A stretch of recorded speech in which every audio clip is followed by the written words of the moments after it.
The third group, moving the energy of the left body and the right body with the breath. The third group consists of 9 magical passes that employ inhalations and exhalations as their driving force to either further separate or join the two bodies. As already stated, in the view of the sorcerers of Don Juan's lineage, putting a dab of energy from one body into any vital center of the other creates a much sought for momentary agitation in that center. The sorcerers of ancient Mexico, according to what Don Juan taught, considered this mixing to be extremely beneficial because it breaks the fixed routine input of those centers. Those sorcerers felt that breathing is a key issue in the separation of the left body and the right body. 31. The breath for the upper fringe of the lungs. The arms with the hands clenched into fists are raised to the forehead with a deep inhalation, the palms of the fisted hands face down. The fists are 3 or 4 inches from each other, right in front of the forehead, as the inhalation ends.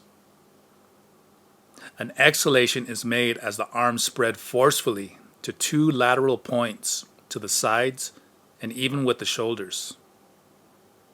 The hands relax and open. The wrists cross in front of the head, and a deep inhalation is taken as the arms make 2 big circles the length of the arms, going from the front up over the head and to the sides. The inhalation ends as the hands come to rest by the waist, with the palms up.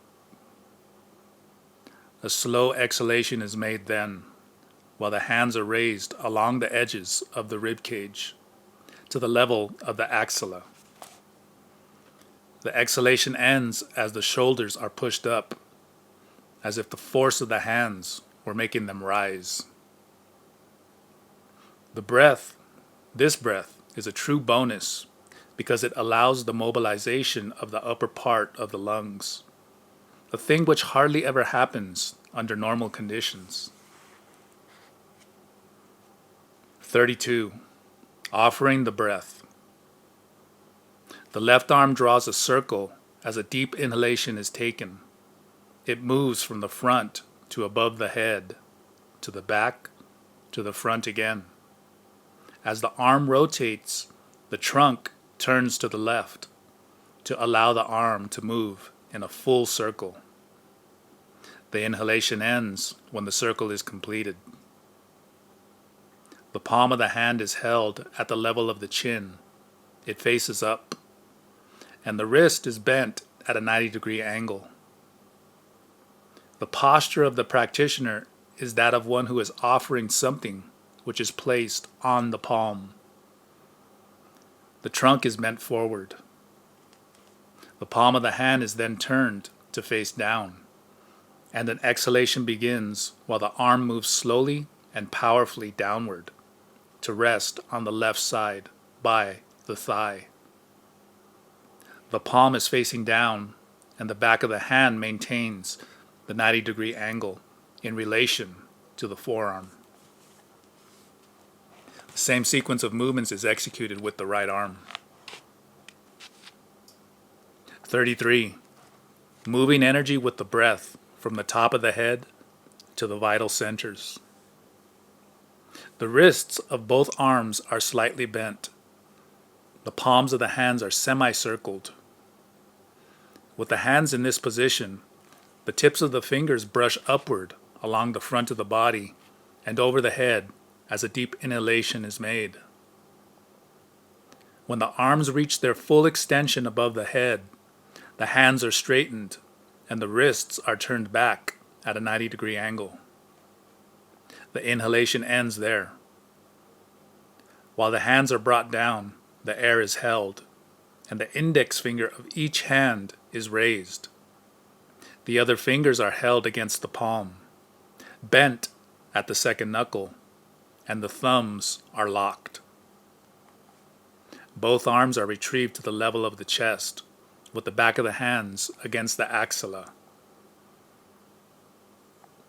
A deep exhalation begins then, as the arms are slowly extended straight forward until the elbows are gently locked. A deep inhalation then is taken as the hands are retrieved back to the position against the axilla. Still with the index fingers raised, the wrists bent backwards, the palms facing forward.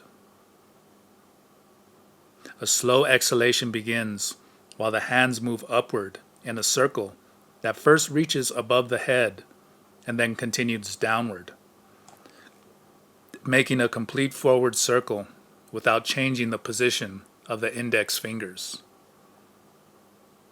The hands come to rest by the sides of the rib cage.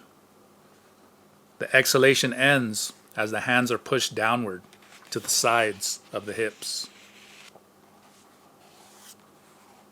34. Shattering energy with the breath. As a deep inhalation is taken, the left hand moves in a wide side circle from the front to above the head to the back. The trunk turns to the left to facilitate the full rotation of the arm. The inhalation ends when the arm has made a full turn and stops at a place to the side of the head and above it. The palm of the hand faces forward. The wrist is slightly turned back. A slow exhalation begins then as the arms make another wide circle in the opposite direction, going from the front down to the back, then above the head and to the front again. When the circle is completed, the arm is brought to a point just in front of the right shoulder as the exhalation continues. The palm is facing the body and lightly touches the right shoulder. Then the arm shoots out laterally with the hand clenched in a fist and strikes with the back of the hand, a point an arm's length away from the left shoulder at the height of the head. The exhalation ends there.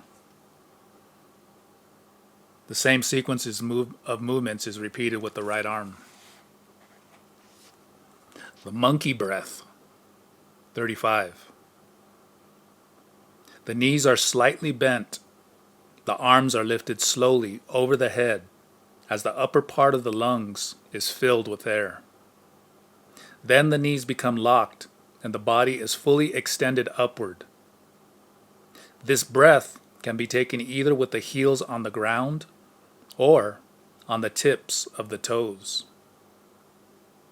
The breath is held as the arms move downward and the body stoops slightly forward, contracting the diaphragm. The knees are bent again. The exhalation begins when the hands reach the level of the waist. At the same time, the index fingers are extended and point to the ground. The other fingers are contracted over the palm of the hands. The hands continue moving downward as all the air is exhaled. While exhaling, the diaphragm is held tight in order to avoid pushing it downward with the exhaling air. 36. The altitude breath. The legs are held as straight as possible. An inhalation begins while the shoulders slowly rotate from the front to the back with the arms bent at the elbows. When the rotation and the inhalation end, the arms are kept in the initial position. The exhalation begins by raising the hands to the level of the shoulders and extending the arms as forward as possible with the palms facing the ground. Next, an inhalation is taken as the palms of the hands are turned upward. The elbows are bent and pulled all the way back, and the shoulders are raised. The inhalation ends with the maximum upward stretch of the shoulders.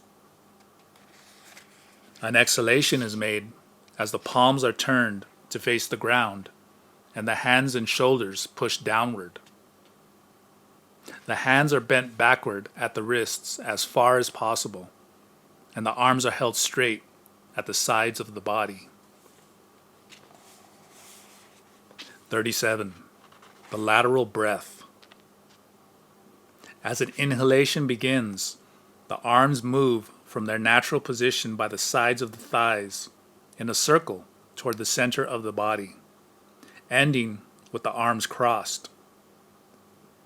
The palms face outward, and the wrists are fully bent so that the fingertips point upward. The inhalation continues while the two arms are pushed out laterally. As the arms move, the palms of the hands first face forward. When the movement ends, they face away from each other. The inhalation ends at the maximum extension of the arms. The body is kept as erect as possible. An exhalation is made by bending the arms at the elbows as the palms of the hands, with the fingertips raised upward, come toward the center of the body, pass it, and cross to end at the opposite edges of the body. The left forearm is on top of the right. The body is contracted at the midsection, and the knees are bent. 38. The butterfly breath. The arms are bent at the elbows and held in front of the chest. The left forearm is held above the right one without touching it.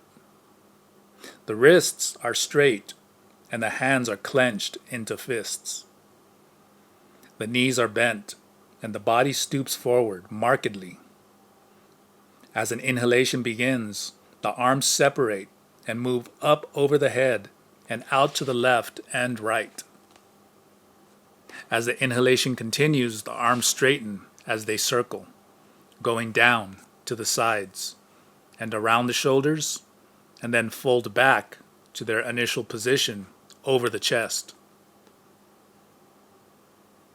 Maintaining their position, the arms are raised over the head as the breath is held and the body straightens at the waist.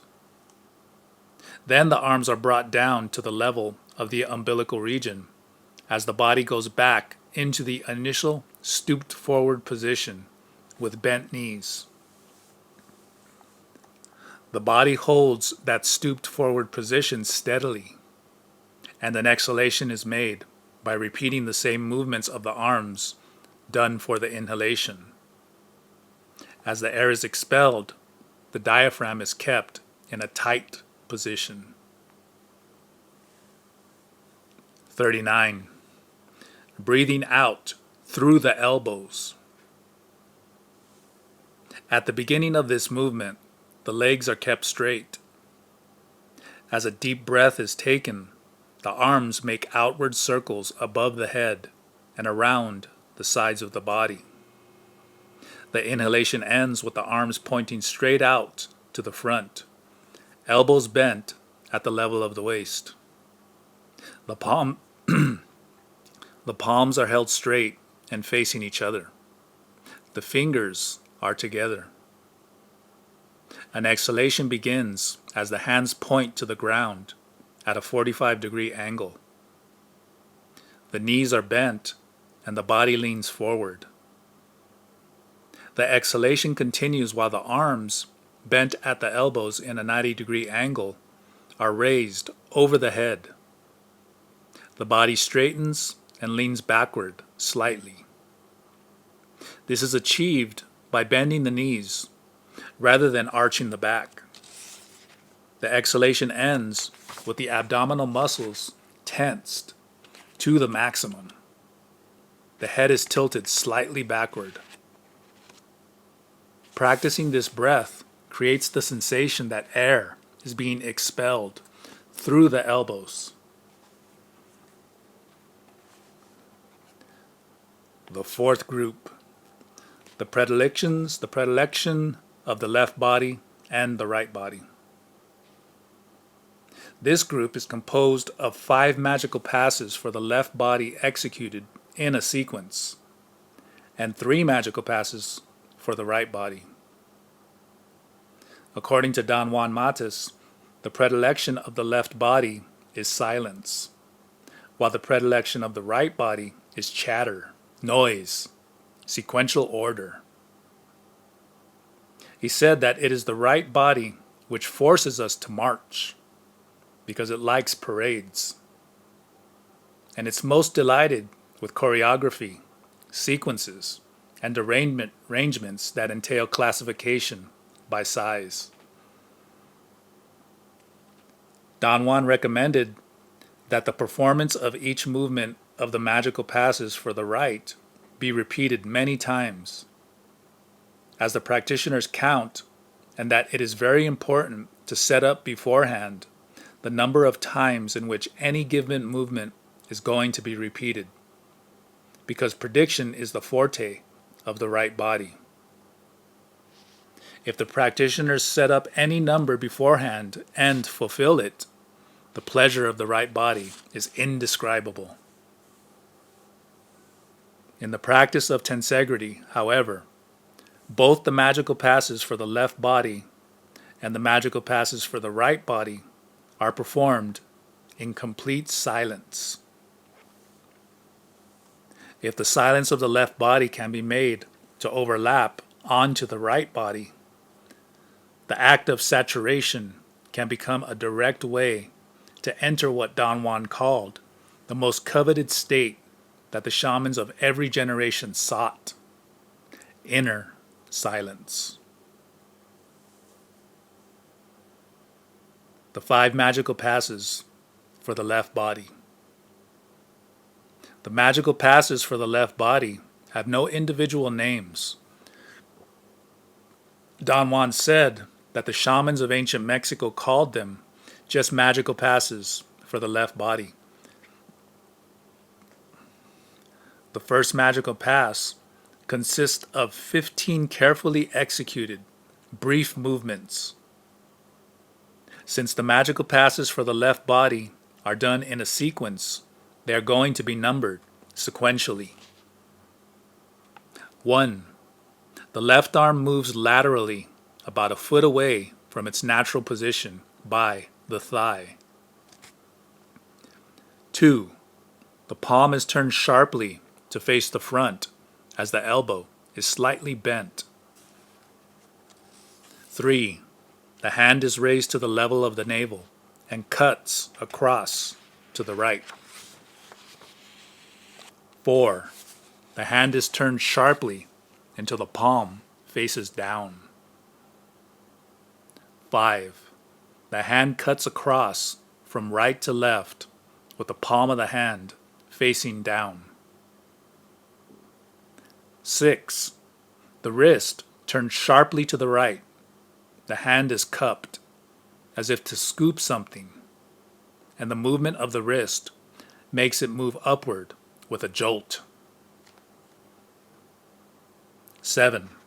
The arm is raised in an arc in front of the line, dividing the 2 bodies to the level of the eyes, a foot away from it, with the palm of the hand facing left. 8. The wrist turns, making the hand face forward. 9. The arms go out over the head, draws a lateral circle, and returns to the same position in front of the eyes, with the palm of the hand facing left. 10. The wrist moves again to make the palm of the hand face forward. 11. The hand moves downward toward the left in a slight curve to the level of the shoulders, with the palm facing the ground. 12. The wrist is turned so the palm faces up. 13. The hand cuts to the right to a point in front of the right shoulder. 14. The wrist moves again, turning the palm down. 15. The hand sweeps down to a position about a foot in front of the left hip. The second magical pass is composed of 9 movements. 16. The hand is retrieved and touches the crest of the hip. 17. The elbow moves out laterally, and the wrist, by a sharp downward movement, turns the palm to face the left. The palm of the hand is cupped, the fingers slightly spread. 18. The arm makes a full circle, going over the head from front to back. The hand returns to the crest of the hip, with the palm facing up. 19. The elbow moves out laterally again, and another quick movement of the wrist turns the palm to face the left again. 20. The hand moves to the side to make a circle as if scooping something. At the end of the movement, the hand returns to a position at the crest of the hip with the palm facing up. 21. The bent elbow moves sharply to the left at the same time that a quick turn of the wrist turns the hand back. The fingers, slightly curved, point to the back. The palm is hollowed and faces up. 22. Then the elbow is fully extended to the back while the palm of the cupped hand still faces up. 23. While the arm is still fully extended, the wrist turns over slowly, making a full rotation until the palm faces up again. 24. This movement resembles pulling the arm out of a sleeve. Leading with the elbow, the arm draws a circle from back to front, and the movement ends with the palm of the hand up, at the level of the edge of the rib cage, and the bent elbow touching the edge of the ribs. The third magical pass is made up of 12 movements. 25. The hands move in an arc to the right, with the palm facing up, as if cutting something with the tips of the fingers, stopping a foot past the right edge of the rib cage. 26. The palm of the hand is turned to face the ground. 27. The arm moves in an arc to the left and then all the way to the back. 28. The palm of the hand is hollow. The arm is fully extended, and the turn of the wrist makes the hand into a scoop. 29. The hand moves above the head, following a diagonal course from the back to the front that ends above the right shoulder at the level of the head. 30. The hand is straightened out, and the wrist is contracted to place it in a 90-degree angle with the forearm. The hand descends this way from above the head to the right of the waist. 31. The palm is turned briskly downward. 32. The arm swings in a half circle all the way to the left and to the back. 33. The palm turns up. 34. The arm swings to the front, to the same position on the right, a foot away from the rib cage. 35. The hand is turned so the palm faces the ground, again. 36. The arm swings to the left and returns to the same point behind the back on the left side. The fourth magical pass consists of 15 movements. 37. The arm swings back in a big circle to the front, above the head, and to the back, and ends at a point about a foot away from the left thigh. 38. The head is turned to the left. The elbow is bent sharply, and the forearm is raised to the level of the eyes, with the palm of the hand facing outward as if shielding the eyes from light glare. The body stoops forward. 39. The head and trunk rotate slowly all the way to the right, as if to look in the distance with a shield over the eyes. 40. The head and trunk rotate again to the left. 41. The palm of the hand is quickly turned to face up as the head and trunk move to look straight forward. 42. Then the hand cuts a line in front of the body from left to right. 43. The palm is turned to face down. 44. The arm sweeps to the left. 45. The wrist is turned again in order to have the palm facing up. 46. The arm cuts another arc in front of the body to the right. 47. The position of the hand is changed again. The palm faces down. 48. The arm sweeps again to the left. 49. The palm is turned to face upward. 50. The arm makes a line across the front of the body to the right. 51. The palm is turned to face down. The fifth magical pass is made up of 25 movements. 52. The hand draws a large circle in front of the body, with the palm of the hand facing forward as the circle is drawn. The movement ends at a point in front of the right shoulder. The palm is facing up. 53.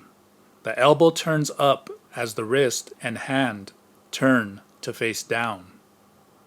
The palm of the hand is slightly hollowed. 54. The hand draws an oval-shaped line from right to left, as if scooping a chunk of matter. When it comes to the position where it started, the palm is facing up. 55. The hand drops to the level of the groin, fingers pointing to the ground. 56. The palm of the hand is turned to face the body. 37. 57. Then it moves, following the contour of the body, fingers pointing toward the ground, to a place 4 or 5 inches away from the left thigh. 58. A quick turn of the wrist makes the palm face the thigh. 59. The head turns to the left as the hand is raised, as if rubbing the fingers along a straight surface to the level of the eyes. 60. From there, it descends at an angle to a point slightly to the left side of the groin. The head follows the movement of the hand. 61. The hand is raised again to the level of the eyes. at an angle. It reaches a point exactly on the division line of the left and right bodies, right in front of the eyes, a foot and a half away from them. 62. The hand descends again at an angle to a point in front and slightly to the right of the groin. 63. The hand is raised again, drawing another slanted line to a point in front of the eyes in line with the shoulders. The head follows the movement to the right. 64. The hand descends in a straight line to a point a foot away from the right thigh. In the 7 preceding movements, 3 peaks have been drawn. The first one on the left, the second one on the very center dividing line, and the third to the right. 65. The hand changes position so the palm faces left. 66. The hand is raised to draw a curved line that fits exactly in between the right and center peaks drawn before. 67. There, the palm of the hand is made to face the right. 68. The hand descends to the level of the groin and stops at the dividing line between the left and the right bodies. 69. The palm changes directions there again and faces left. 70. The hand is raised to a point between the middle peak and the left peak at the level of the eyes. 71. The palm is turned to face right. 72. The hand descends all the way down to the point in front of the thigh where it began. The peaks drawn in the 8 movements of this second phase are slightly round, as opposed to the very angular peaks drawn before. 73. The hand is turned once more to have the palm facing forward. That was 73. 74. The arms move over the head as if to pour on the right face and body an invisible substance. 75. The hand is dropped down, making a half circle. The elbow rotates. 76. As if it were a knife going into its sheath, the hand slides over the center of vitality around the pancreas and the spleen.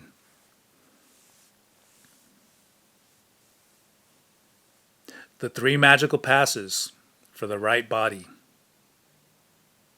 The first magical pass for the right body consists of 5 movements.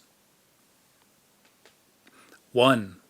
The right hand at a 90-degree angle to the forearm and with the palm facing front makes a complete circle from left to right to the level of the right ear and comes to rest at the same position that it started, about a foot in front of the waist.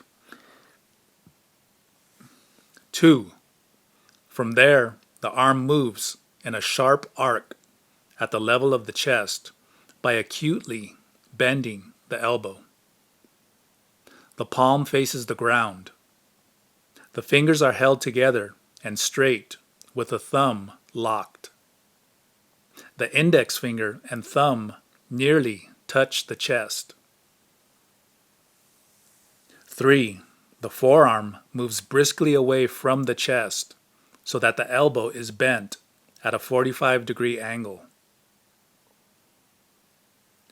4. The hand rotates on the wrist. The fingers point to the ground for an instant and then flip up above the head as if the hand were a knife. 5. The hand descends, using its outer edge as if it were a cutting tool. It cuts to the level of the navel. The second magical pass for the right body consists of the following 12 movements. 6. From the side of the waist, the hand shoots out to a point in front of the body. At the arm's maximum extension, the fingers separate. 7. The arm is retrieved to the level of the waist. The elbow protrudes back, sharply bent. The hand is turned so that the palm faces up. 9. The arm is extended forward with the palm open and facing up. 10. With the palm still facing up, the arm returns again to the level of the waist. 11. The palm is turned to face downward.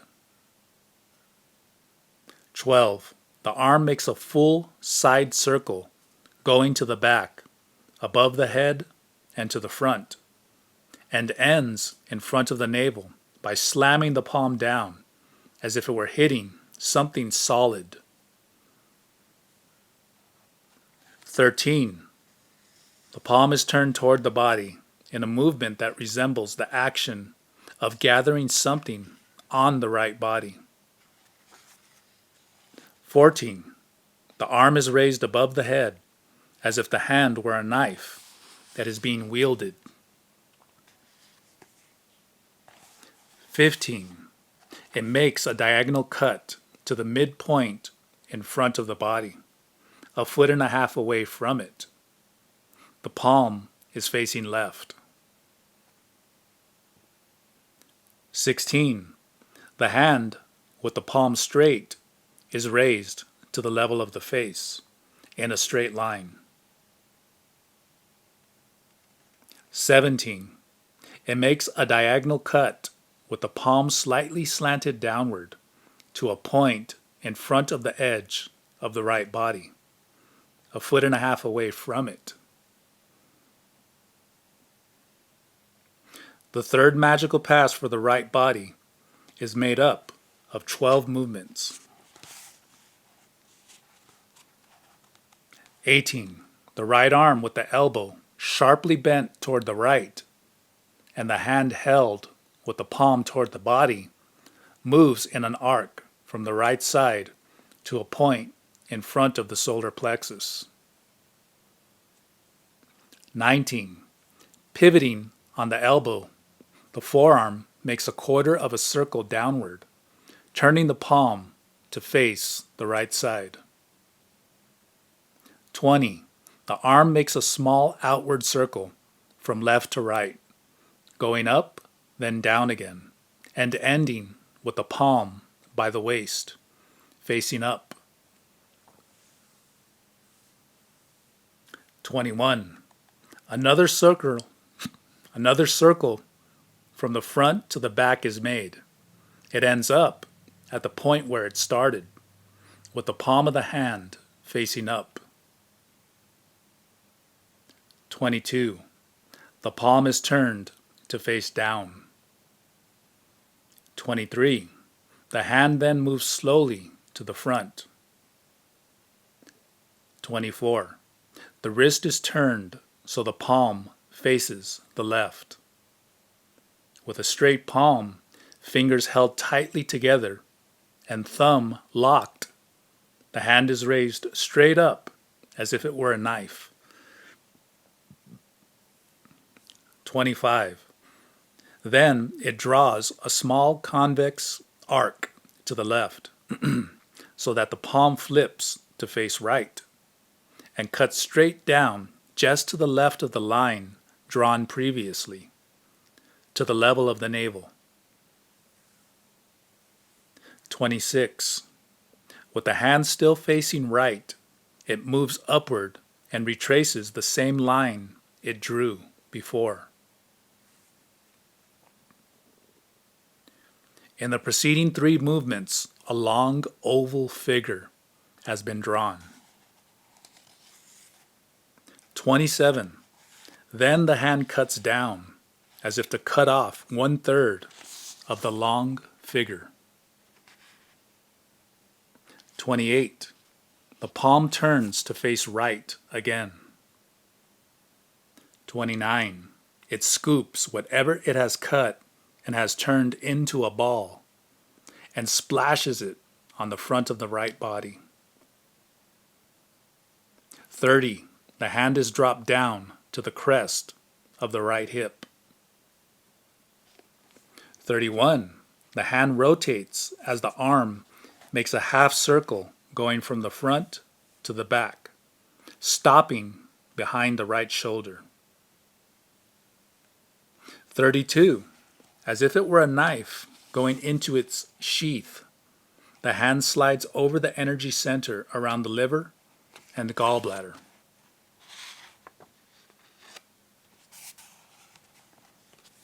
The 5th series, the Masculinity series. Masculinity was the name given to a specific group of magical passes by the shamans who first discovered and used them. Don Juan thought that perhaps it was the oldest name given to any such group of magical passes. This group was practiced originally for generations only by male shaman practitioners, and this discrimination in favor of male shamans was done not out of necessity, but rather for reasons of ritual and to satisfy an original drive for male supremacy. Nevertheless, this drive was soon terminated under the impact of enhanced perception. The well-established tradition of this group of magical passes, being practiced only by men, persisted in a pseudo-official way for generations, while it was being practiced on the sly by female practitioners as well.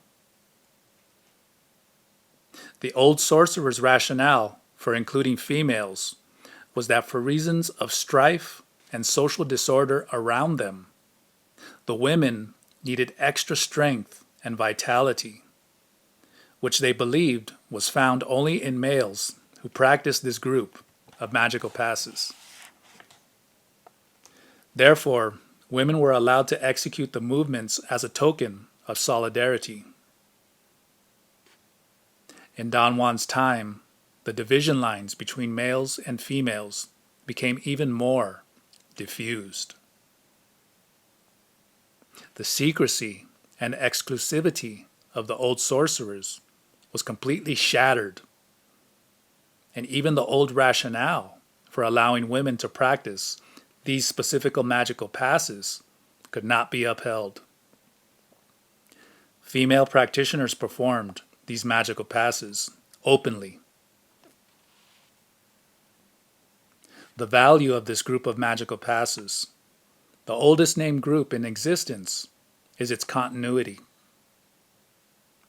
All of its magical passes were generic from the beginning, and this condition provided the only distance in Don Juan's lineage of sorcerers in which a whole party of shaman practitioners, whatever their number may have been, were allowed to move in unison.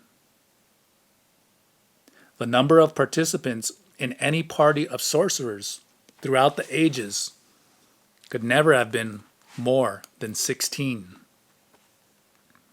Therefore, none of those sorcerers were ever in the position to witness the stupendous energetic contribution of human mass. For them, there existed only the specialized consensus of a few initiates, a consensus which brought in the possibility of idiosyncratic preferences and more isolationism. The fact that the movements of tensegrity are practiced in seminars and workshops by hundreds of participants at the same time has given rise, as stated before, to the possibility of experiencing the energetic effects of human mass. Such an energetic effect is twofold.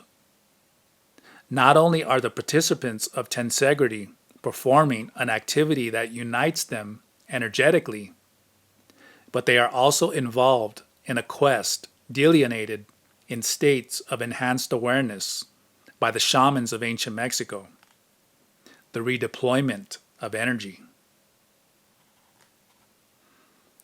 Performing these magical passes in the setting of seminars on tensegrity is a unique experience. It permits the participants to arrive, pushed or pulled by the magical passes themselves and by the human mass, at energetic conclusions never even alluded to in Don Juan's teachings. The reason for calling this set of movements masculinity is its aggressive quality, and because its magical passes are very brisk and forcefully executed. Characteristics easily identified with maleness. Don Juan stated that their practice fostered not only a sensation of well-being, but a special sensorial quality, which, if not examined, could easily be confused with strife and aggressiveness. However, if it is carefully scrutinized, it is immediately apparent that it is, rather, an unmistakable sensation of readiness that places the practitioners at a level from which they could strike toward the unknown. Another reason that the shamans of ancient Mexico called this group of magical passes masculinity was because the males who practiced it became a special type of practitioner who didn't need to be taken by the hand. They became men who benefited indirectly from everything they did. Ideally, the energy generated by this group of magical passes goes to the centers of vitality themselves, as if every center made an automatic bidding for energy, which goes first to the center that needs it the most. For Don Juan Matus disciples, this set of magical passes became the most crucial element in their training. Don Juan himself introduced it to them as a common denominator, meaning that he urged them to practice the set unaltered. What he wanted was to prepare his disciples to withstand the rigors of journeying into the unknown. In tensegrity, the word series has been added to the name masculinity to put it on a par with the other series of tensegrity. The masculinity series is divided into 3 groups, each consisting of 10 magical passes. The goal of the first and second groups of the masculinity series is the tuning of tendon energy. Each of these 20 magical passes is short, but extremely focused. Tensegrity practitioners are seriously encouraged, as the shamanistic practitioners of ancient times were, to get the maximum effect from the short movements by aiming to release a jolt of tendon energy every time they execute them. But don't you think, Don Juan, that every time I release this jolt of energy, I'm actually wasting my tendon energy and draining it out of me? I asked him on one occasion. You can't drain energy out of yourself, he said. The energy that you are seemingly wasting by delivering a jolt to the air is not really being wasted because it never leaves your boundaries, wherever those boundaries may be. So what you're really doing is delivering a jolt of energy to what the sorcerers of ancient Mexico called our crust, our bark. Those sorcerers stated that energetically, human beings are like luminous balls that have a thick peel around them, like an orange. Some of them have something even harder and thicker, like the bark of an old tree. Don Juan explained carefully that this simile of human beings being like an orange was somehow misleading because the peel or the bark that we have is located inside our boundaries. Just as if an orange had its peel inside the orange itself. He said that this bark or peel was the crusted down energy that had been discarded throughout our lifetime from our vital centers of energy because of the wear and tear of daily life. Is it beneficial to hit this bark, Don Juan? I asked. Most beneficial, he said. Especially if the practitioners aim all their intent at reaching that bark with their blows. If they intend to shatter portions of this crusted down energy by means of the magical passes, that shattered energy could be absorbed by the vital centers of energy. The magical passes of the third group of the Masculinity series are broader, more extensive. What practitioners need in order to execute the 10 magical passes of the third group is steadiness of the hands, the legs, and the rest of the body.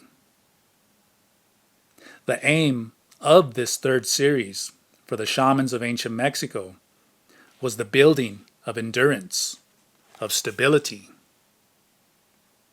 Those shamans believed that holding the body steadily in position while executing those long movements gives the practitioners a foothold from which they can stand on their own.